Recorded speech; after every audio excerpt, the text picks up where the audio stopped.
ஓம் சக்தி தாயே போற்றி. நீ நல்லது நினைத்தால் இந்த தாயின் ஆசீர்வாதத்தில் உனக்கு நல்லது மட்டுமே நடக்கும். இன்று இந்த தாயானவளின் வாக்கினை நீ முழுமையாக கேட்டாயானால் உன் கர்ம வினைகள் அத்தனையும் நிச்சயமாக விலகிவிடும். இந்த தாயானவளின் அன்பும் ஆசீர்வாதமும் உனக்கு முழுமையாக கிடைக்கும். என் அன்பு பிள்ளையே, இன்று உன்னை தேடி உனக்கு பிடித்த ஒருவர் வரப்போகின்றார் என்பதனை உனக்கு உணர்த்துவதற்காகத்தான் இன்று நான் வந்திருக்கின்றேன். என் தங்க குழந்தையே, உன்னை தேடி வருபவர் உனக்கு பிடித்தவராக இருக்கும் பொழுது உன்னுடைய சந்தோஷத்தை உன் அம்மா நான் காண வேண்டாமா?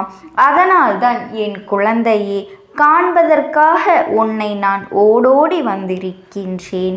என் பிள்ளையே, எந்த விஷயம் உனக்கு சந்தோஷத்தை கொடுக்கின்றது, எந்த விஷயம் உன் வாழ்க்கையில் உனக்கு நிம்மதியை கொடுக்கின்றது, எந்த விஷயத்தை நிரந்தரமாக உன் வாழ்க்கையில் கொடுக்க வேண்டும் என்று உன் அம்மாவிற்கு தெரியும் அல்லவா?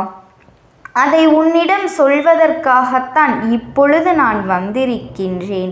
நீ எள்ளளவும் கூட இந்த தாயானவளின் மீது சந்தேகப்பட வேண்டாம்.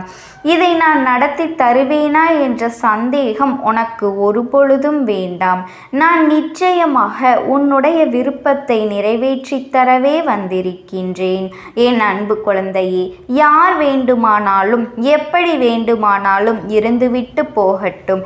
அதை பற்றி எல்லாம் நீ கவலைப்பட வேண்டாம். உன்னோடு உனக்கு பிடித்தவர் நிச்சயமாக வரப்போகின்றார்.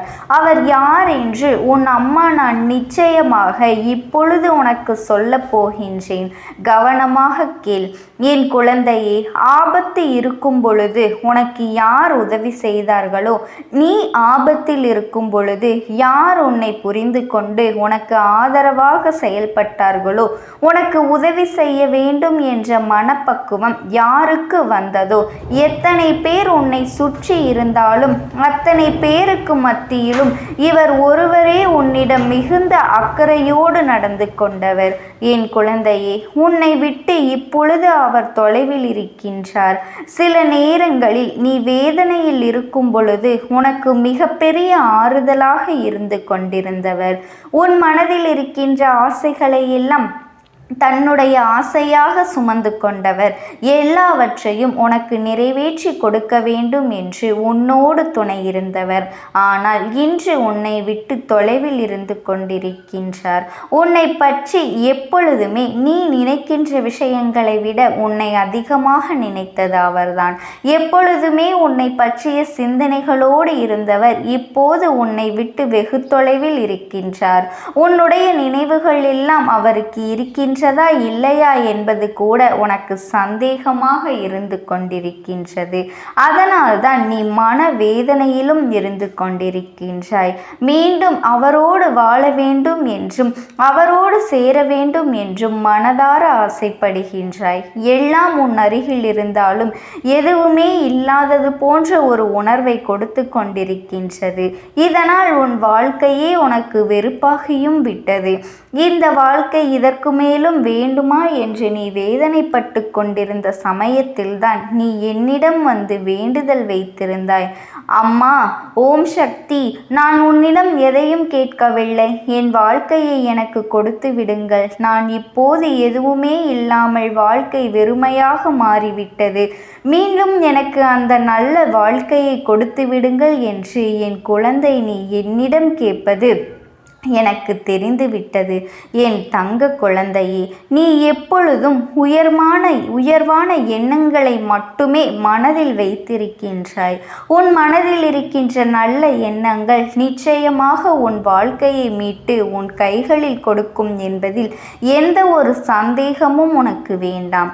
என் தங்கமே, இனி உன் வாழ்க்கையில் நல்லது மட்டுமே நடக்கும். நீ மனதார நம்பித்தானே இந்த தாயானவளிடம் வந்து உன்னுடைய வேண்டுதல்கள் எல்லாவற்றையும் ஒவ்வொன்றாக நீ வைத்திருக்கின்றாய். உன்னுடைய கடந்த கால வாழ்க்கையையும் நினைத்து, உன்னுடைய கடந்த கால நாட்களையும் நினைத்து நீ பட்டு கொண்டிருக்கின்றாய். என் தங்க குழந்தையே, சந்தோஷமாக எத்தனையோ தருணங்களை கொடுத்த வாழ்க்கை இன்று வெறுமையை மட்டும் பரிசாக கொடுத்து விட்டது. இனிமேல் இந்த வாழ்க்கையை நாம் சந்தோஷமாக வாழ்வோமா என்ற சந்தேகம் உனக்கு முன்பு இருந்திருக்கலாம். எப்பொழுது என்னிடம் வந்து நீ வேண்டுதல் வைத்தாயோ அதன் பிறகு உனக்கு எல்லாம் நல்லதாகவே நடக்கத் தொடங்கும் என்பதனை உன்னிடம் மீண்டும் நான் சொல்லிக் கொள்கின்றேன். என் தங்க பிள்ளையே, எல்லாவற்றையும் மறந்து இனிமேல் நீ நிம்மதியாக வாழப்போகின்ற நாள் வெகு தொலைவில் இல்லை, மிக அருகிலேயே வந்துவிட்டது. அந்த உறவு உன்னை தேடி வருகின்ற நேரம் நிச்சயமாக உன் வாழ்க்கையில் உள்ள உன்னை பிடித்த தீய சக்திகள் எல்லாம் உன்னை விட்டு விலகி ஓடப் போகின்றது. நீ அவரை பிரிந்ததற்கு முக்கியமான காரணம் அந்த தீய சக்தி தான். அது நன்றாக தெரியும். நான் அந்த தீய சக்தி என்று சொல்வது மனிதனைத்தான் என் பிள்ளையே. ஒருவரின் வேண்டாத சூழ்ச்சிகளால் தான் உன்னுடைய உறவு உனக்கு பிடித்தவர் உன்னை விட்டு பிரிந்து சென்றிருக்கின்றார். அந்த சூழ்ச்சியிலிருந்து அவர் இன்னும் மீள முடியாமல் தவித்து கொண்டிருக்கின்றார். ஆனால் இப்பொழுது உன் அம்மா உன் வாழ்க்கைக்குள் வந்துவிட்ட பிறகு, என் குழந்தையாக நீ மாறிவிட்ட பிறகு எல்லாம் மாறப்போகின்றது. உனக்கு ஏற்பட்ட பிரிவு என்பது நிரந்தரம் இல்லாதது. என் குழந்தையே, உன் வாழ்க்கையில் நீயாகவே எதுவும் தேவையில்லை என்று ஒரு நாளும் முடிவெடுத்தது இல்லை. பிறரின் கருத்துக்களையும் முன்கோபத்தாலும் நீங்கள் இருவரும் பிரிந்திருக்கலாம். ஆனால் தற்பொழுது இருவரும் ஒன்றாக சேர்ந்து வாழப்போகின்றீர்கள். தீய சக்தி ஒருவர் ஏற்படுத்திய விஷயம்தான் இன்று மிகப்பெரிய பிரச்சனையாக உருவெடுத்து நீண்ட கால பிரிவினைக்கு காரணமாகிவிட்டது. என் தங்கமே, இந்த பிரிவினை இன்றோடு முடிய போகின்றது. எல்லாவற்றிற்கும் கால நேரத்தை உருவாக்கி தர இந்த தாயானவள் நான் வந்திருக்கின்றேன். நீ ஆசைப்பட்டு கேட்ட அந்த வாழ்க்கையை கொடுப்பது இந்த அம்மாவின் பொறுப்பு. என் குழந்தையே, நீ கதறி கருத்தறி அழுதாய், தினம் தினம் என்னிடம் மன்றாடினாய். என்னிடம் என் உயிரான உறவை கொடுத்து விடுங்கள் அம்மா என்று வேதனைப்பட்டு கேட்டு கொண்டிருக்கின்றாய். என் செல்ல குழந்தையே, நீ வேண்டிக் கொண்டேதான் இருந்தாய். உன்னுடைய வேண்டுதல்கள் எல்லாம் நல்ல எண்ணங்களாக மாறி உனக்கு விருப்பமானவரிடத்தில் சென்று சேரும் பொழுது இந்த தாயானவள் அவரை உன்னோடு சேர்க்கப் போகின்றேன். இதற்கு பிறகு யாருடைய தலையீட்டையும் உங்கள் குடும்ப வாழ்க்கைக்குள் கொண்டு வரக்கூடாது. அடுத்தவர்களினுடைய சூழ்ச்சியை நீங்கள் புரிந்து கொள்ள வேண்டும். சூழ்ச்சியை எப்படி அம்மா புரிந்து கொள்வது என்று கேட்பது இந்த தாயானவளுக்கு தெரிகின்றது. சூழ்ச்சியை தெரிந்து கொள்வதற்கு உன் அம்மா உனக்கான தடங்கல்களை அப்போது நான் ஏற்படுத்தி கொண்டேதான் இருப்பேன். உனக்கான சமிச்சைகளும் வந்து கொண்டேதான் இருக்கும். அதை நீ உணர்ந்து நடந்து கொண்டால் எந்தவித சூழ்ச்சிகளும் உன்னை எதுவும் செய்ய முடியாது. என் பிள்ளையே, நீ நன்றாக இருப்பது ஒரு தீய சக்திக்கு பிடிக்கவில்லை. உன் உறவுக்குள் ஒற்றுமையை கெடுத்து விடுவதற்காகத்தான் அவர் உன் வாழ்க்கையில் நுழைந்தார் என்பது இந்த அம்மாவிற்கு நன்றாக தெரிந்த விஷயம். என் தங்கமே, நான் அப்பொழுது உனக்கு பலமுறை எச்சரிக்கை கொடுத்தேன். சில தடங்கல்களை ஏற்படுத்தினேன். இருந்தாலும் அந்த தீய சக்தி உன் வாழ்க்கையில் நுழைந்து விட்டது. நீ ஆரம்பத்தில் கண்டு கொள்ளாமல் விட்டதுதான் இன்று இவ்வளவு பெரிய பிரச்சனையாக வந்து நிற்கின்றது. உன்னுடைய வாழ்க்கை மீண்டும் திரும்புமா? சந்தோஷமாக இருந்த நாட்கள் மறுபடி அமையுமா என்று எதிர்பார்த்து காத்து கொண்டிருக்கின்றாய் அல்லவா? அதற்கு நான் உனக்கு பதில் சொல்கின்றேன். உன்னுடைய வாழ்க்கை மீண்டும் நல்ல வழியாக அமையும். சிறு சிறு தடங்கல்கள் வந்தாலுமே அதை உன் தாயானவள் நான் சரி செய்து கொடுக்கின்றேன். எனவே நம்பிக்கையோடு காத்திரு. கிடைத்த வாய்ப்பினை தவறவிடாதே. மனிதர்களின் மனமானது குரங்கு போன்றது. மனதினை ஒருநிலைப்படுத்துவது சாதாரண விஷயம் அல்ல. அதுபோலத்தான் உனக்கு பிடித்தவரின் வாழ்க்கையில் நுழைந்துவிட்ட தீய சக்திகளை விரட்டுவதற்கு உன்னுடைய அன்பு மிக முக்கியமானது. உன்னுடைய அன்பினால் மட்டுமே உன்னுடைய துணையை நீ மீட்டெடுக்க முடியும். வேறு எதை காட்டியும் அவரால் மீட்டெடுக்க முடியாது. எனவே அன்பு செலுத்து. இந்த தாயானவளின் துணை உனக்கு எப்பொழுதும் இருக்கும். எதற்கும் கவலைப்படாமல் துணிச்சலோடு செயல்படு. வாழ்க்கை உன்வசமாகும். உன் எதிர்கால வாழ்க்கையில் நீ எந்த பிரச்சனைகளையும் மனவலிமையோடு எதிர்கொள்ள அனைத்து சக்திகளையும் நல்ல நல்லவர்களின் துணையையும் நான் உனக்கு பெற்றுத்தரப் போகின்றேன். ஆகவே என் தங்க பிள்ளையே, இது உனக்கு சவாலான நேரம் என்பதனை மனதில் வைத்துக்கொள். உன்னுடைய துணையை நீ பெறுவதற்கு இந்த அம்மாவினுடைய அன்பும் ஆசீர்வாதங்களும் என்றென்றைக்கும் உனக்கு முழுமையாக கிடைத்து கொண்டே இருக்கும். ஓம் சக்தி. ஓம் ஆதிபராசக்தி. குடும்பத்தில் இருக்கின்றவர்களிடம் பேசியாக வேண்டும். என் மனதில் தோன்றுகின்ற சில விஷயங்களை அவர்களிடத்தில் சொல்லிவிட்டால் நான் மனநிறைவோடு இங்கிருந்து சென்று விடுவேன். சில விஷயங்களை நான் அவர்களோடு பகிர்ந்து கொள்ளாமல் விட்டுவிட்டேன். அதற்கு சரியான நேரம் இப்பொழுது வந்திருக்கின்றது. இப்பொழுதும் சொல்லாமல் நான் சென்று விட்டால் இனி காலம் முழுவதும் என்னால் அவர்களிடத்தில் சொல்லிவிட முடியாது. இதற்கு நீங்கள்தான் துணையாக நிற்க வேண்டும் அம்மா என்று என்னிடத்தில் வாய்ப்பினை ஏற்படுத்தி கொடுக்க வேண்டும் என்று கேட்டது. என் தங்க குழந்தையே, இப்படி இருக்கும் பொழுது அவர்களிடத்தில் சொல்லிவிட முடியாது. அந்த வாய்ப்பினை ஏற்படுத்தி கொடுத்து என் வீட்டில் உள்ளவர்களிடம் பேச வைக்க வேண்டும் என்று என்னிடத்தில் கோரிக்கை வைத்தது என் தங்கமே. இப்படி மனதிலே எந்த கெட்ட எண்ணங்களும் இல்லாமல் உன் குடும்பத்திற்காக பேச வேண்டும் என்று கேட்ட ஆத்மாவிற்கு நான் அந்த வாய்ப்பு வழங்குவது தானே முறையாக இருக்கும். அதனால் இந்த அம்மா அந்த ஆத்மாவிற்கு அந்த வாய்ப்பினை கொடுக்க முடிவுகள் செய்து இப்பொழுது உன்னோடு பேசுவதற்காக வரவழைத்திருக்கின்றேன் என் பிள்ளையே. அந்த ஆத்மாவானது உன்னிடத்திலே என்ன பேசுகின்றார்கள் என்பதனை நான் என் மூலமாக உன்னிடத்தில் பேசி சொல்கின்றேன். இந்த அம்மாவிடத்திலிருந்து தான் அவர்கள் மனதில் பேச நினைப்பதை எல்லாம் பேச முடியும் என் தங்கமே. நேரடியாக ஒரு ஆத்மாவின் குரலை உன்னால் அத்தனை சுலபமாகவெல்லாம் கேட்டுவிட முடியாது. இந்த அம்மா அதற்காகத்தான் இன்று இந்த உதவியை செய்கின்றேன். என் குடும்பத்தில் இருக்கின்றவர்களிடம் பேச வந்திருக்கின்றேன். உங்கள் எல்லோரையும் நான் இனி காணவே முடியாது என்பதனை நான் உணர்ந்து கொண்டேன். என் வாழ்க்கையில் நிறைவாக இருந்து என்னால் உங்களுக்கு கஷ்டங்கள் வந்தாலும் உங்களால் எனக்கு எந்த கஷ்டங்களும் இதுநாள் வரையிலும் வந்தது கிடையாது. நான் நினைத்தது போல இந்த வாழ்க்கையை அத்தனை சந்தோஷமாக வாழ்ந்து கொண்டுதான் இருந்தேன். என் குடும்பத்தில் இருக்கின்றவர்களிடம் பேச வந்திருக்கின்றேன். உங்கள் எல்லோரையும் இனி நான் காணவே முடியாது என்பதனை நான் உணர்ந்து கொண்டேன். உங்களோடு இருந்த இந்த காலகட்டம் குறைவாக இருந்தாலும் எனக்கு கிடைத்த சந்தோஷங்களும் மகிழ்ச்சியும் ஏராளமாக இருந்தது. அதனால் எனக்கு எந்த ஒரு கவலையும் இதுவரையில் இருந்ததே கிடையாது. நான் நினைத்தது போல இந்த வாழ்க்கையை நான் சந்தோஷமாகத்தான் வாழ்ந்து கொண்டு இருந்தேன். ஆனால் இவ்வளவு காலம் எனக்கு சீக்கிரமாக என்னுடைய ஆயுள் முடிந்துவிடும் என்று எனக்கு முன்பே தெரியாது. அது தெரிந்திருந்தால் நிச்சயமாக என் மனதில் இருக்கின்ற அத்தனை விஷயங்களையும் நான் உங்களிடத்தில் சொல்லியிருப்பேன். ஆனால் எல்லோரும் நினைப்பது போலத்தானே நானும் நினைத்திருந்தேன். எனக்கும் இந்த உலகத்தை விட்டு செல்ல வேண்டும் என்ற ஆசை கிடையாது. மற்றவர்கள் சொல்வது போல எதற்காக பிறந்தோம், நாம் ஏன் பிறந்தோம் என்று ஒரு நாளும் நான் நினைத்தது கிடையாது. வாழ வேண்டும் என்றுதான் ஆசைப்பட்டேன். என்னுடைய ஆசைகள் எல்லாம் நிராசையாகும்படி இந்த உலகத்தில் விட்டு செல்ல வேண்டிய காலகட்டம் கட்டாயம் வந்துவிட்டது. என்னுடைய கடமை இங்கே சரியாக முடிவதற்கு வந்துவிட்டது.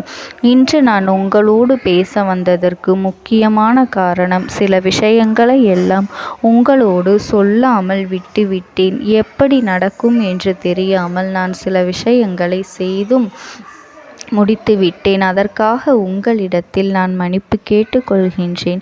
இதை உங்களிடத்தில் பகிர்ந்து கொள்ள வேண்டும் என்றுதான் இன்று நான் வந்திருக்கின்றேன். உங்களை நான் மனதார வணங்குகின்றேன். இந்த வாய்ப்பினை நான் சரியாக பயன்படுத்தி கொள்ள விரும்புகின்றேன். அதனால்தான் என் மனதில் இருக்கின்ற விஷயங்கள் எல்லாம் நான் சொல்லிவிடுகின்றேன். சிறிது நேரம் அமைதியாக அமர்ந்து என்னுடைய வார்த்தைகளை கேட்டாலே போதும். என்னுடைய அன்பினை புரிந்து கொண்டு அதுவே எனக்கு போதும். நான் நிச்சயமாக இங்கிருந்து நல்லபடியாக சென்று விடுவேன். இன்று உங்களோடு பேச வந்ததற்கு ஒரு முக்கியமான காரணம், நான் சில விஷயங்களை சொல்லாமல் விட்டுவிட்டேன். இப்படி நடக்கும் என்று எனக்கு ஒரு நாளும் தெரியாமல் சில விஷயங்களை செய்துவிட்டேன். அதை உங்களிடத்தில் பகிர்ந்து கொள்ளத்தான் வந்திருக்கின்றேன். என் மனதில் நினைக்கின்ற விஷயம் என்ன தெரியுமா? நான் உங்களை நன்றாக பார்த்து கொள்ள வேண்டும். உங்களின் ஆசைகளை எல்லாம் நிறைவேற்றி கொடுக்க வேண்டும். உங்கள் வாழ்க்கையில் நடத்தி கொடுக்க முடியாமல் போனாலும் இனிமேல் அதையெல்லாம் நடத்தி கொடுக்க வேண்டும் என்று ஆசைப்பட்டு என்னால் ஆன முயற்சிகளை எல்லாமே செய்து கொண்டிருந்தேன். ஆனால் முழுமையான பலன்களை கொடுப்பதற்கு முன்பாகவே இது போன்று நடந்துவிட்டது. அதனால் நான் ஏதேனும் குற்றம் குறைகள் செய்திருந்தாலும், ஏதேனும் உங்களுக்கு மனதிற்குள் கஷ்டத்தை தந்திருந்தாலும் என்னை மன்னித்து விடுங்கள். நான் எப்பொழுதும் உங்கள் மீது உண்மையான அன்பினைத்தான் வைத்து கொண்டிருக்கின்றேன். நான் ஒரு நாளும் மனதில் ஒன்றும் வெளியில் ஒன்றுமாக ஒரு நாளும் நான் நடந்து கொண்டது இல்லை. அதனால் என்னவோ என்னுடைய குணங்கள் சிலருக்கு இங்கே பிடிப்பதே இல்லை. எதுவாக இருந்தாலும் என்னோடு இருக்கின்ற என் குடும்பத்திற்கு தெரியும் அல்லவா நான் யார், என்னுடைய அன்பு எப்படிப்பட்டது என்று. அதனால் என்னுடைய அன்பினை முழுமையாக உணர்ந்து கொள்ள வேண்டும் என்று அதனை இங்கிருந்து ஏற்றுக்கொள்ளவே முடியாத ஒரு விஷயமாகத்தான் இருந்தது. நானும் அங்கும் அங்கும் ஓடி ஓடி மீண்டும் என்னுடைய உயிரை மீட்டெடுத்து விடலாம் என்றுதான் முயற்சி செய்தேன். ஆனால் அப்பொழுது என்னால் அதையெல்லாம் செய்ய முடியவில்லை. உயிரற்ற உடலாக இங்கே நின்று கொண்டிருக்கின்றேன். நாட்கள் செல்ல செல்ல இதை எனக்கு ஏற்றுக்கொள்ள பழகிவிட்டது. இனிமேல் இதுதான் என்னுடைய உலகம். மீண்டும் அங்கே செல்ல முடியாது என்பதனை நான் புரிந்து கொண்டேன். செல்ல முடியாவிட்டாலும் ஆத்மா என்று ஆன பிறகு என்னுடைய உலகத்தில் இருந்தால்தான் எனக்கு சந்தோஷம். மீண்டும் மனித வாழ்க்கைக்குள் என்னால் நுழைந்துவிட முடியாது. எனக்காக இத்தனை காலமும் அன்போடு பழகி எனக்கு எல்லாம் செய்த உங்களுக்கு நான் சொல்கின்ற விஷயம் ஒன்றுதான். நடந்தது எல்லாம் நடந்துவிட்டது. நடந்த விதையை யாராலும் இனி மாற்ற முடியாது. இனி நான் உங்களோடு இருக்க வேண்டும் என்று நினைத்தால் கூட அது நடக்காது. அதனால் இந்த வாழ்க்கையில் நீங்கள் நல்லபடியாக வாழ்ந்து சந்தோஷமாக இருக்க வேண்டும் என்றுதான் அந்த ஆத்மா மனது வேதனைப்பட்டு உன்னோடு பேசுகின்றது. என் தங்க குழந்தையே, யார் உன்னை விட்டு சென்றாலும் இந்த தாயானவளினுடைய அன்பும் ஆசீர்வாதங்களும் உனக்கு என்றென்றைக்குமே முழுமையாக கிடைத்து கொண்டே இருக்கும். அதனால் நீ எதை நினைத்தும் கவலைப்படாதே. உனக்காக எப்பொழுதும் நான் இருந்து கொண்டே இருப்பேன். ஓம் சக்தி. ஓம் ஆதிபரா சக்தி.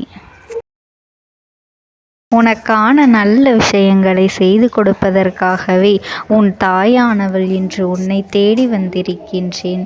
என் தங்கமே, இன்று நான் உன் அம்மா மனமகிழ்ச்சியில் வந்திருக்கின்றேன்.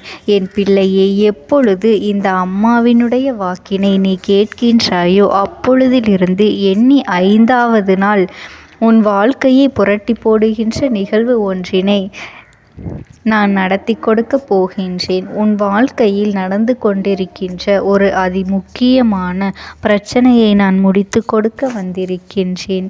என் பிள்ளையே, இந்த அம்மாவினுடைய வாக்கினை முழுமையாக கேட்டுவிட்டால் நிச்சயமாக என் பிள்ளை நீ மனமகிழ்ச்சி அடையத்தான் செய்வாய். உன்னுடைய மனதிற்குள் இருக்கின்ற ஒவ்வொரு எண்ணங்களும் இன்று இந்த அம்மாவினுடைய பார்வைக்கு தெரிய வந்து விட்டது. நான் உன்னுடைய பிரச்சனை என்னவென்று தெரிந்து கொண்டேன்.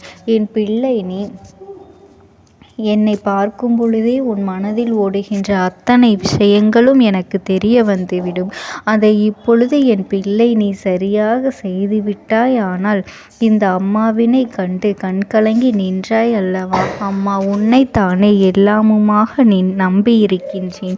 அப்படி இருக்கும் பொழுது இன்று எனக்கு இந்த கஷ்டத்திலிருந்து நீ விடுதலை கொடுக்க மாட்டாயா என்று என் பிள்ளை நீ என்னை பார்த்து கேட்கின்ற விஷயத்திற்குத்தான் நான் முடிவினை கட்டப் போகின்றேன். இன்னமும் சுருக்கமாக உனக்கு சொல்ல வேண்டும் என்றால், உன்னுடைய பிடிவாதம் இந்த அம்மாவினிடத்தில் ஜெயித்து விட்டது என்பதுதான் உண்மை.